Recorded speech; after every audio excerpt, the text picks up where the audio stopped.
Hello, happy Monday. Today I want to do the first of 3 book reviews going on my channel this week, and today's book is Eleanor in Park by Rowell. This book came out almost exactly a year ago and it's a young adult book. This is the UK cover. Oh, has a nice little John Green quote. Anyway, this came out last year and did really well. I have so many YouTube friends who love this book and who love Rowell's other books, so I wanted to get in on that, and I read it in the space of about a day and a half over Christmas, and I just love this book so much. Okay, so it's set in Nebraska in the late 80s. I think it starts in 1986, and it is a story of Eleanor and Park. Eleanor is the new girl at school. She doesn't fit in, she wears weird clothes, she's overweight and very self-conscious about her body. Park is also 16, he's half Korean but quite ashamed of that side of his heritage.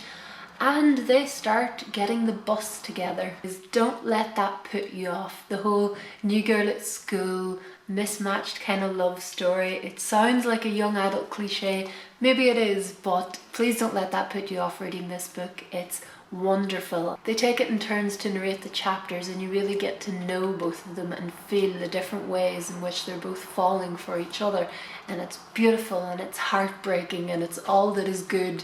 A library in, I think it was Minnesota last year, tried to get this book banned because of its kind of adult content, I guess. Oh, I hate censorship of young adult books. I mean, what do you think teenagers talk about and what do you think teenagers do? And keeping literature from people can only ever have bad results. Ugh. So once I read this book, I was completely obsessed with it and it stuck with me for days. And I decided I would go on Goodreads and I would read some reviews of it, and some people really don't like Eleanor in Park, which is fine because not everybody likes the same things.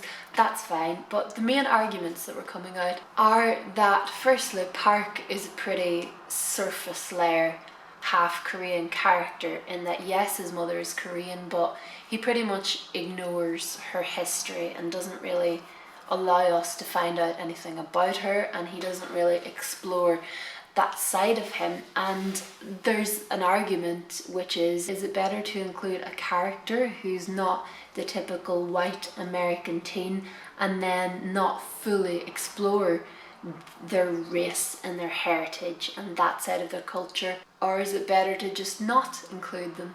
And I think in this case it's definitely fitting that Park is half Korean. The fact that he doesn't explore that side of him and the fact that he is kind of embarrassed about how he looks and that his family are, you know, the Korean family in their town.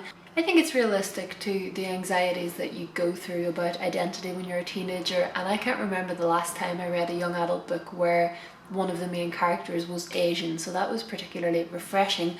Likewise, Eleanor is from a really troubled family, and some of her chapters are really hard to read in the way she gets treated by her stepdad, and I think those parts were probably a big contributing factor to people who wanted to get this book taken out of libraries. But again, I mean, some people live like that, and some teenage girls are told that they're ugly and they're fat. The other argument I read is that this is not a realistic love story, that it all happens too quickly.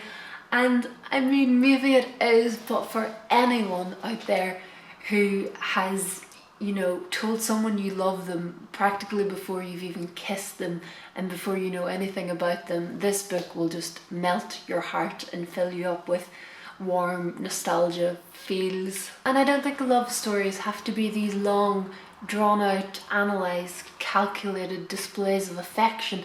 I think they can be fast and they can be rushed and still feel realistic, especially where first love is concerned. I love this book, and if you have read this book or if you go on to read this book, visit Rowell's blog. She did a series where she made mixtapes for each character. So she had Eleanor's side A and Park's side A, and then she did B-sides, and there are so many wonderful songs, and I love when music influences writers, and I love the scenes, and it's a little bit better depicted on the American cover, but they share headphones and they listen to music together, and that was a side note. The only other thing I've seen people criticize this book on, and people asked me about it when I finished reading it and I tweeted about it, some people really hate the ending, and I'm not going to spoil it. I don't spoil endings, but I'll just say To me it was a satisfying ending, maybe not the most realistic ending, I'm not sure, but I appreciated it and I think I was crying by the time the last line rolled around. It's just such a lovely story.